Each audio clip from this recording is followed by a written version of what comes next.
I need spiritual advice in my marriage. On my marriage. All right. Um, I need you to write me a paragraph. I need you to spend a bit more time than one sentence and explain the situation.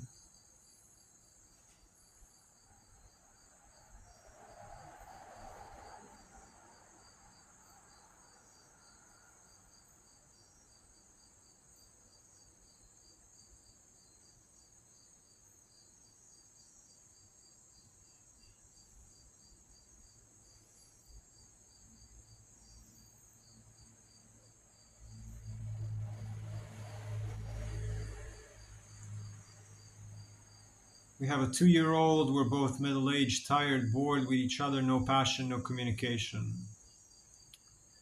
He belittles mentally. Okay, so first thing I'm going to tell you, you need to focus on your life and he needs to focus on his life. So the purpose of your life is not to be interesting all the time with your spouse, and the purpose of his life is not to have fun with you all the time. You have a purpose as a human and he has a purpose as a human. You have interests as a human, he has interests as a human.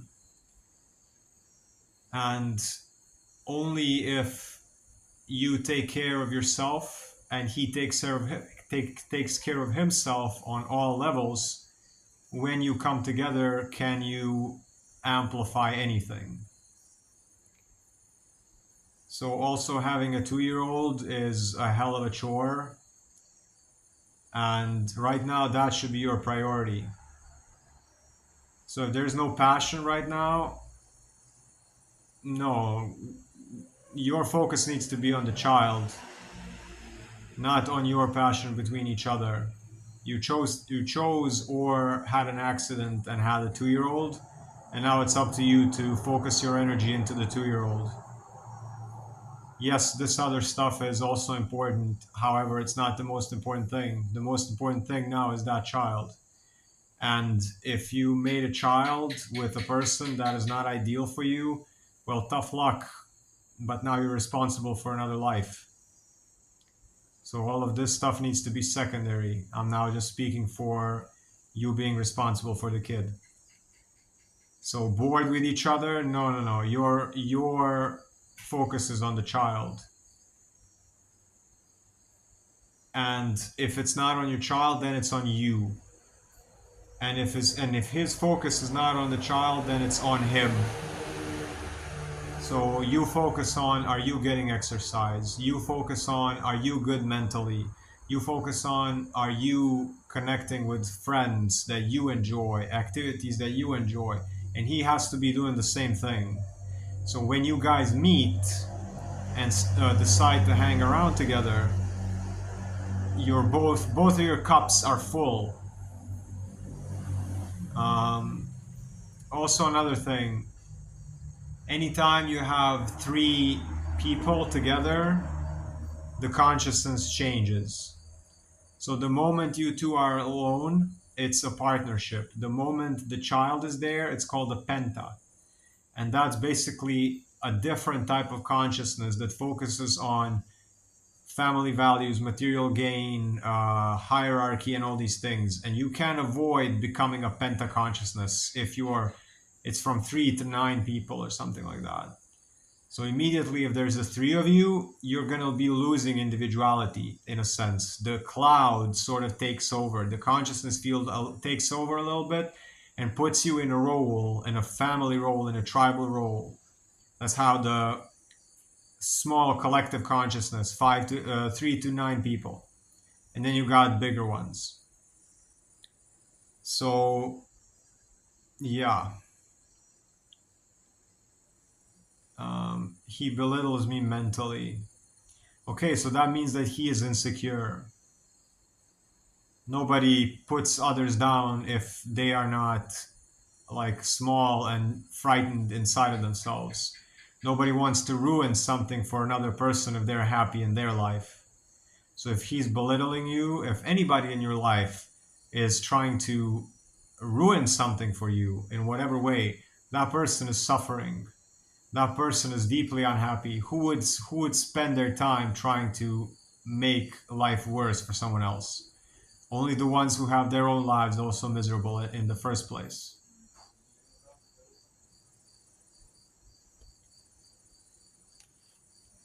Maybe this is a turning point.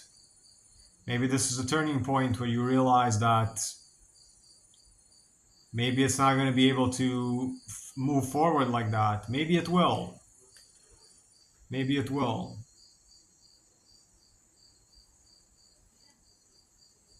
Maybe get guidance, counseling, partnership analysis. Um,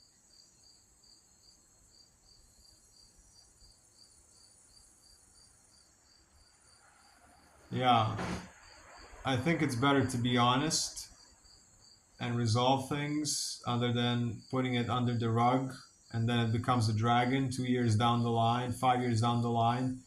And the more you put off resolving it, the more the child will sense it.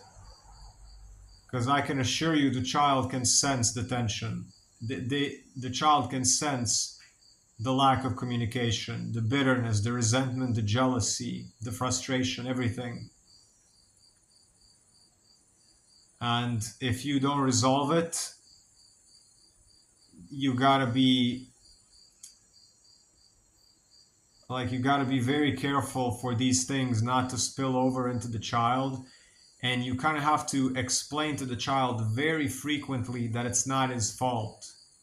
That if you guys fight, come to the kid and say, hey, it's not your fault. Or when you have a bad day, or when he has a bad day, hey, it's not your fault. Dad had a bad day. Hey, it's not your fault. Mom had a bad day. Because if you don't say it, the child will conclude on its own that somehow it's to blame. It's just a mechanic. That you need to be very, very um, proactive. Not wait for the kid to ask, like, mommy, is this my fault? No, they're going to conclude that it's their fault. Any sort of turbulence between you guys, not even directed to the kid. You guys are in the kitchen, he's in his room. You guys are fighting, he's going to think it's his fault. He's going to internalize it. Children are so sensitive, it's ridiculous. And you gotta be thinking about that all the time. Your tone of voice, your connection, they mimic things. If he grows up around two parents that live together but ignore each other, he's gonna internalize that, and that's gonna become his way of dealing with women. Because we all mimic things when we are children. So the way that our parents behaved when we were kids, we think that's love. And it could be dysfunction. It could be abuse. And then you go around, you're 50 years old, 30 years old, you abuse all your partners, you think it's love.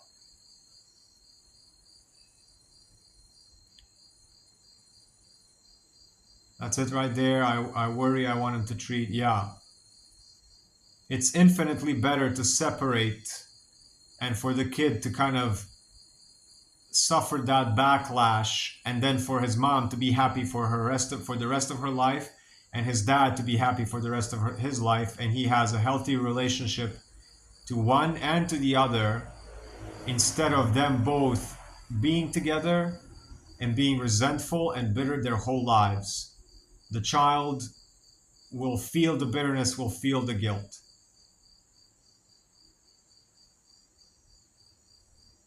And I know that firsthand.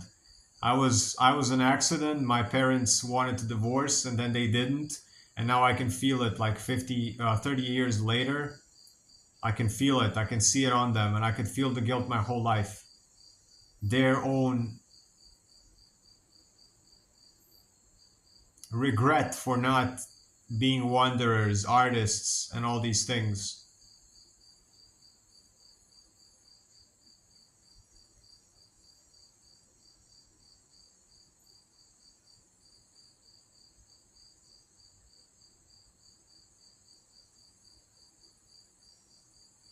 I'm so sorry, but that helps me immensely. No, why are you apologizing? Why is there a sorry in there?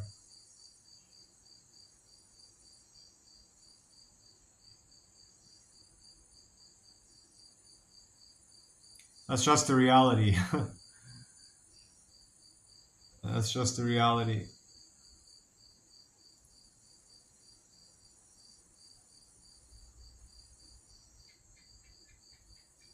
And that's the reality of most people on the planet. I'm sorry you experienced your parents staying together, ignoring each other. It's hard. Yes.